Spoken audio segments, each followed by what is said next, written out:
본 영상은 SCP-재단의 이야기를 각색한 내용이며 픽션입니다. 현실과 혼동하지 않기를 권장합니다.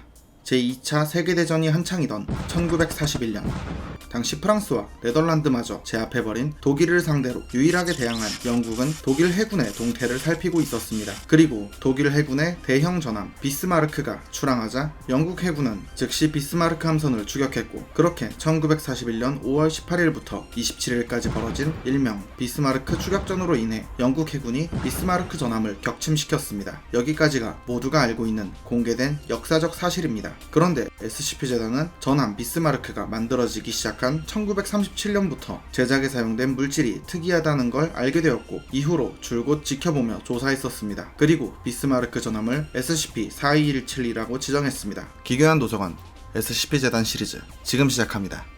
가시죠. 일련번호 SCP-4217 격리등급 케테르 별명 전함 비스마르크를 격리하라. 1937년 독일에서 잠복 중이던 SCP-재단의 요원 마르쿠스 슈트라우브는 독일 해군이 제작 중이던 전함에 사용된 기묘한 재료들을 발견했습니다. 그리고 그 재료들이 어느 전함에 들어갈 중요한 물질이라는 걸 알게 되었고, SCP-재단은 슈트라우브 요원에게 해당 전함을 관찰하라고 지시했습니다. 그렇게 시간이 흘러 전함은 비스마르크라는 이름이 붙여지며 완성되었습니다. 1939년 나치 독일 시기에 독일 정부 산하 오컬트 부서인 암흑 군단의 표식이 새겨진 거대한 수송물이 3호만 경비 속에 비스마르크호로 옮겨졌습니다. 당시 슈트라우브 요원은 그 수송물에서 심장 박동 소리 같은 걸 들었다고 보고했습니다.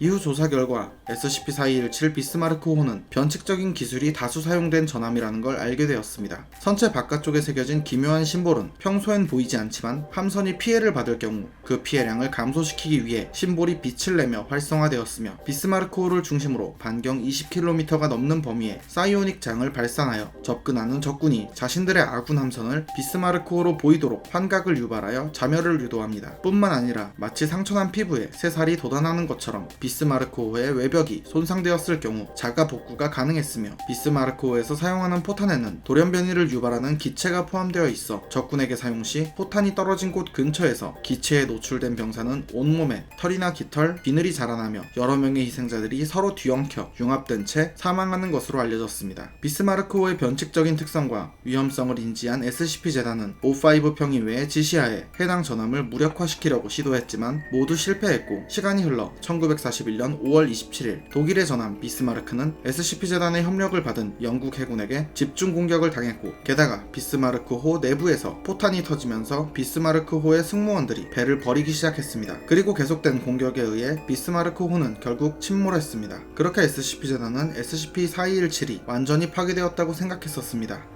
시간이 흘러 1985년 2월 16일, 침몰된 SCP-4217의 현황을 파악하기 위해 별다른 걱정 없이 MTF 감마6 심층 섭식자를 파견했습니다. 그리고 잠수팀은 침몰된 비스마르크호를 발견하고 조사를 시작했습니다. 그런데 침몰된 지 10년도 넘었던 비스마르크호의 모습은 예상했던 모습과 너무나 달랐습니다. 선체에는 따개비는 물론 어떠한 해양 생물이 붙어있거나 바닷물에 의해 부식조차 생기지 않고, 오히려 침몰되었을 때보다 더욱 멀쩡한 상태에 가까웠습니다. 아니, 오히려 방금 막 새로 만든 비스마르크라고 해도 믿을 정도였습니다. 게다가 조사를 할수록 비스마르크호가 스스로 재생했다는 것에 확신이 들었고, 더욱 의문인 것은 1500명의 사망한 승무원의 유골이 전혀 보이지 않는다는 것이었습니다. 그런데 무언가 작은 돌멩이처럼 생긴 고무와 흡사한 촉감의 생물이 함선의 벽을 통과하며 이동하고 다니는 걸 발견했습니다. 그것은 매우 많은 개체가 있었으며, 그중 하나를 잡은 대원은 그것이 피를 흘린다고 말한 뒤 배의 조사를 중단하고 복귀하기로 했습니다. 그런데 해수면을 향해 헤엄치던 대원이 슬쩍 돌아보자 침몰된 비스마르크 함선의 외벽에 거대한 눈이 달려 있었고, 잠시 후 금속이 구부러지는 소리와 으르렁대는 소리가 들린 뒤 무언가가 복귀하던 잠수대원 둘을 붙잡았습니다. 그렇게 잠수 조사를 하던 대원 2명의 신호는 끊겼고, 잠수팀의 음성 기록과 조난 신호를 통해 비스마르크가 부활했다는 걸 알게 되었습니다. 그 후 침몰해 있던 비스마르크호는 바다 위로 떠올랐습니다. 부활한 비스마르크호는 다시 SCP-4217로 불리며 바다를 항해했습니다.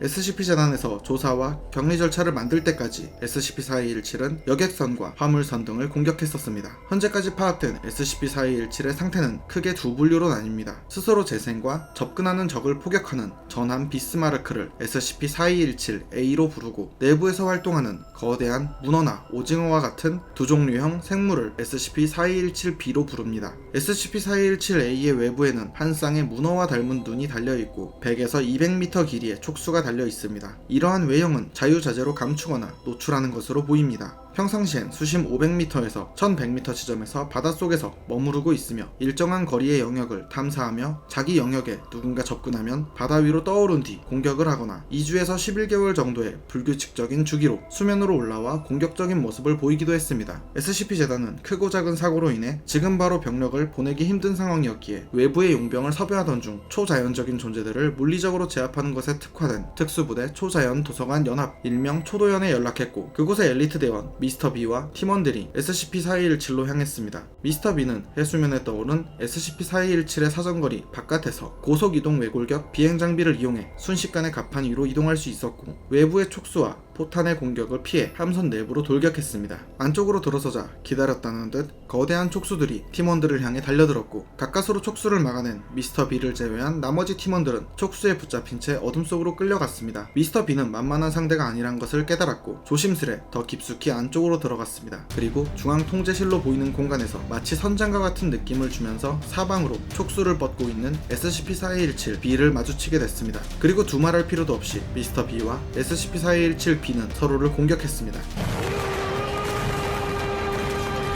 치열한 공방이 이어지고 그 순간 승패를 결정지은 요인은 단 한 가지의 심플한 답이었다. 그것은 바로 특수요원 미스터 B에게는 무엇에도 지지 않는 각오가 있었던 것이다. 그렇게 미스터 B는 SCP-4217B를 침묵시킨 뒤 동료를 구출한 후 내부 조사를 했습니다. 곳곳에 폭탄을 설치한 뒤 탈출한 대원들은 SCP-재단 측의 결과를 보고했고 이후 SCP-재단은 SCP-4217이 다시 나타날 것이라 확신했습니다. SCP-재단은 영국 왕립 해군 소속으로 위장한 3척 이상의 전함으로 SCP-4217이 있는 영역을 지속적으로 순찰하고 있으며 SCP-4217이 나타날 경우 집중 공격을 하여 침묵시키고 있습니다. 현재도 짧으면 2주, 길면 11개월에 한 번씩 SCP-4217이 바다 위로 떠오르고 있으며 어떠한 패턴을 가지고 부활하는 건지 아직도 밝혀지지 않았습니다. 부수고 파괴하고 침묵시켜도 끊임없이 부활하는 촉수 전함 비스마르크 SCP-4217 사사님들이라면 어떻게 격리하시겠습니까? 사사님들의 생각을 댓글로 남겨주세요. 오늘 이야기는 여기까지입니다. 다음에도 더 기괴하고 재미난 이야기로 찾아오겠습니다. 시청해주셔서 감사합니다.